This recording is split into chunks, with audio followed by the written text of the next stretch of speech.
Hi, I am Dhananjaya, lecturer in mathematics. This is my fourth video for algebra. Today we discuss partial fractions. Let us start. In previous class I discussed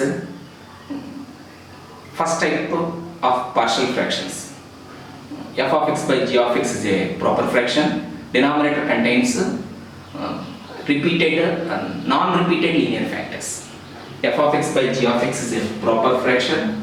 G of x contains non-repeated linear factors like px plus q by x minus a into x minus b.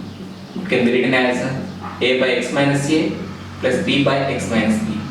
Previous class lo ee model మనం discuss చేసాం. Next second type 2. Type 2 model కూడా ఏంటంటే f of x by g of x is a proper fraction and g of x contains repeated and non-repeated linear factors like px plus q by x minus a into x minus b whole square. x minus a x minus b అనేవి non-repeated linear factors. x minus b అనేది అంటే whole square ఉంది కాబట్టి repeated linear factors. అంటే denominator లోనే repeated ఉన్నాయి, non repeated linear factors కూడా ఉన్నాయి. దీన్ని ఎలా రాసుకోవచ్చు అంటే a by x minus a plus b by x minus b plus c by x minus b whole square. So IPE లో ఈ మోడల్ మీరు బాగా చేస్తుంటారు, ప్రాక్టీస్ చేస్తుంటారు. ఇక్కడ కాంపిటేటివ్ ఎగ్జామ్లోకి వచ్చేసరికి ఏంటంటే మనం తక్కువ టైంలో ఎలా చేయాలో అనేది మనం ఇక్కడ డిస్కస్ చేద్దాం. ఈ మోడల్ మనం IPE లో ఎలా చేయాలో మీకు అందరికీ తెలుసు. ఇప్పుడు ఇక్కడ చూడండి ఒకసారి 1 by x square into x plus 1. 1 by x square into x plus 1. ఇక్కడ చూడండి x into x plus 1 అనేది non repeated linear factors. x square అనేది ఇక్కడ రిపీట్ అయింది, 2 టైమ్స్ రిపీట్ అయింది. దీన్ని యాక్చువల్గా దీన్ని ఎలా రాయాలంటే a by x plus b by x square plus c by x plus 1 గా రాయాలి. సో ఇక్కడ మనకి ఫైండ్ అవుట్ చేయాల్సిన వాల్యూస్ a b c.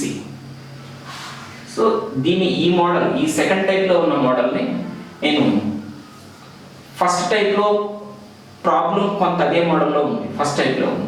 ఆ ఫస్ట్ టైప్లో ఉన్న మోడల్ ఎలా ఉందో ఒకసారి చూద్దాం. 1 by x into x plus 1 అనేది మనకి ఫస్ట్ టైప్ మోడల్. ఈ ఫస్ట్ టైప్ మోడల్ మనం ఎలా చేసామో ఒకసారి చూడండి. ఫస్ట్ టైప్ మోడల్ ఎలా రాసుకోవచ్చు యాక్చువల్గా a by x plus b by x plus 1 గా రాసుకోవచ్చు. a by x plus b by x plus 1. a by x ఏ వాల్యూ కావాలనుకున్నప్పుడు ఏం చేస్తాం, ఇక్కడ డినామినేటర్ వాల్యూ ఎప్పుడు 0 అవుతుంది, x = 0 దగ్గర 0 అవుతుంది కాబట్టి ఈ లెఫ్ట్ హ్యాండ్ సైడ్ ఫ్రాక్షన్ లో x తప్ప మిగిలిన ప్లేస్ లో x = 0 సబ్స్టిట్యూట్ చేసాం. అప్పుడు ఎంత వస్తుంది, a వాల్యూ 1 by 0 plus 1.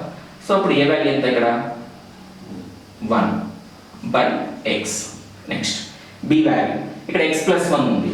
ఇక్కడ x plus 1 ఉన్నప్పుడు ఎప్పుడు 0 అవుతుంది, డినామినేటర్ వాల్యూ x = 1 దగ్గర 0 అవుతుంది కాబట్టి x = ఈ ప్లేస్ లో x plus 1 దగ్గర తప్ప రిమైనింగ్ ప్లేస్ లో x = -1 సబ్స్టిట్యూట్ చేయాలి.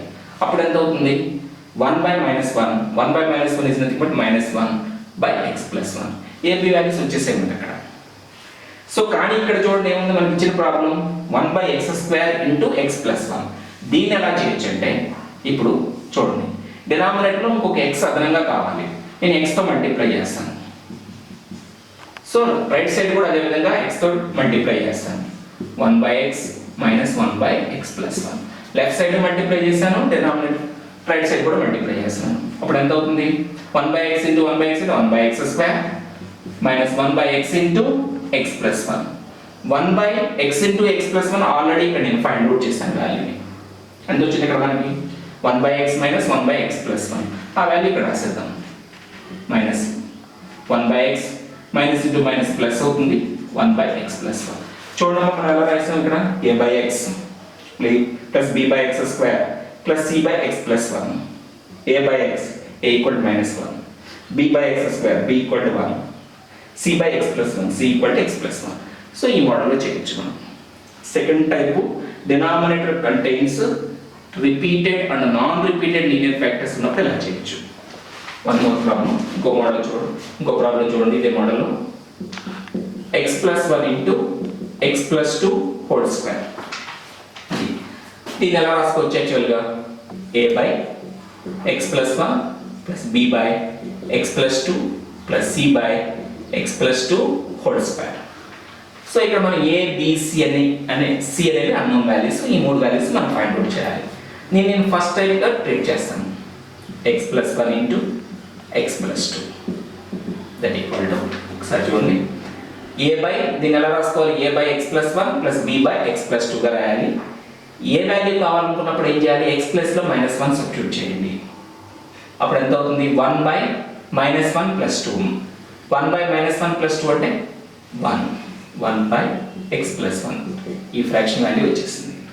నెక్స్ట్ x ప్లస్లో -2 తీసుకోండి. x ప్లస్లో -2 తీసుకుంటే b వాల్యూ వస్తుంది. 1 by -2 plus 1 అంటే -1. So b value -1 by x plus 2. దీన్ని మనం పార్షియల్ ఫ్రాక్షన్స్గా డివైడ్ చేసి రాస్తాం. కానీ మనకు కావాల్సింది డినామినేటర్లో x plus 2 హోల్ స్క్వేర్ ఉండాలి. అప్పుడు ఏం చేద్దామంటే 1 by x plus 1 into x plus 2 whole square రావాలంటే ఏం చేయాలి డినామినేటర్ని x plus 2తో మల్టిప్లై చేయాలి.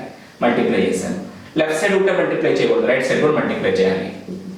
1 by x plus 2 into 1 by x plus 1 minus 1 by x plus 2 multiply చేయండి. x plus 1 into x plus 2 minus 1 by x plus 2 whole square. ఇది already నేను ఇక్కడ find out చేశాను వాల్యూ. ఆ వాల్యూ ఇక్కడ రాసేస్తాను 1 by x plus 1 minus 1 by x plus 2 minus 1 by x plus 2 whole square. This is ఈ ఇచ్చిన ప్రాబ్లమ్కి partial ఫ్రాక్షన్స్కి ఇలా divide చేసి రాయొచ్చు. ఇక్కడ a అంటే 1, b అంటే -1, c అంటే -1. ఈ విధంగా ఫైండ్ అవుట్ చేయొచ్చు. ఇదే ప్రాబ్లం ఏంటంటే మనకి ఈ మెథడ్స్ ఏమి మనకు తెలియకపోయినా సరే మనం కాంపిటేటివ్ ఎగ్జామ్లో ఆన్సర్ చెప్పవచ్చు. ఎలా అంటే సపోజ్ ఈ ప్రాబ్లం ఏం చేయదు 1 by x square into x plus 1 అని ఇచ్చాడు. కింద ఆప్షన్స్ ఇలా ఉంటాయి 1 by x square minus 1 by x plus 1 by x plus 1. First option 1 by x square plus 1 by x minus 1 by x plus 1. Second option 1 by x square minus 1 by x minus 1 by x plus 1. Fourth one. So మనకి ఈ methods ఏమి మనకు తెలియకపోయినా సరే answer మనం చెప్పచ్చు. ఎలా అంటే ఇది లెఫ్ట్ సైడ్ వాల్యూ, ఇది right side answer. Right side value నేనేం చేస్తానంటే ఇక్కడ ఎక్స్ ప్లేస్లో డిఫైన్ అయ్యే వాల్యూని ఒక వాల్యూ తీసుకుంటాను వెరిఫికేషన్ మెథడ్ ద్వారా. నేను ఇప్పుడు x = 1 తీసుకుంటాను. 1 తీసుకొని ఈ లెఫ్ట్ సైడ్ ఈ వాల్యూ x = 1 సబ్స్టిట్యూట్ చేస్తాను. అప్పుడు ఎంత అవుతుందో చూడండి 1 by 1 into 1 plus 1 అంటే ఎంత వచ్చింది వాల్యూ లెఫ్ట్ సైడ్ వాల్యూ 1/2 వచ్చింది. Left side value 1/2. ఈ లెఫ్ట్ సైడ్ వాల్యూ 1/2 వచ్చింది కదా. x = 1 సబ్స్టిట్యూట్ చేస్తే కింద ఆప్షన్స్లో ఎక్కడ 1/2 వస్తే అది ఆన్సర్. ఫస్ట్ ఆప్షన్ చూద్దాం. ఎంత 1 minus 1/1 అంటే 1 plus 1/2. సో ఎంత వచ్చింది 1 1 క్యాన్సిల్ అవుతుంది, that equal to 1/2. First one is correct answer. Second one సరిపోతుందో లేదో చూద్దాం. 1/1 1/1 అంటే 1 1 plus 1 అంటే 2 2 minus 1/2 2 minus 1/2 అంటే ఎంత అవుతుంది 2 minus 1/2 3/2 అవుతుంది. This is wrong answer. Second one is wrong. Next third one 1/1 minus 1/1 0 minus 1/2 third one is wrong. So first one is correct answer. అలాగా ప్రాబ్లం మనం చేయటం రాకపోయినా సరే ఇలాంటి మోడల్ సమ్స్కి వెరిఫికేషన్ ద్వారా ఆన్సర్ చెప్పొచ్చు. So this is second partial ఫ్రాక్షన్స్లో ప్రాపర్ ఫ్రాక్షన్ ఈ టైప్లో ఇచ్చినప్పుడు సెకండ్ టైప్ని ఈజీగా ఇలా చేయొచ్చు. థియరిటికల్గా చేసే పద్ధతి వేరు, మనం ఇక్కడ సింపుల్ షార్ట్ కట్ మెథడ్లో చెప్పే పద్ధతి విధానం ఇది వేరు. దీని ద్వారా ఏంటంటే మనం ఈజీగా తక్కువ టైంలో ఆన్సర్ చేయొచ్చు. ఓకే, నెక్స్ట్ థర్డ్ టైప్ ఉంది ఇందులోనే. థర్డ్ టైప్ నెక్స్ట్ వీడియోలో డిస్కస్ చేద్దాం.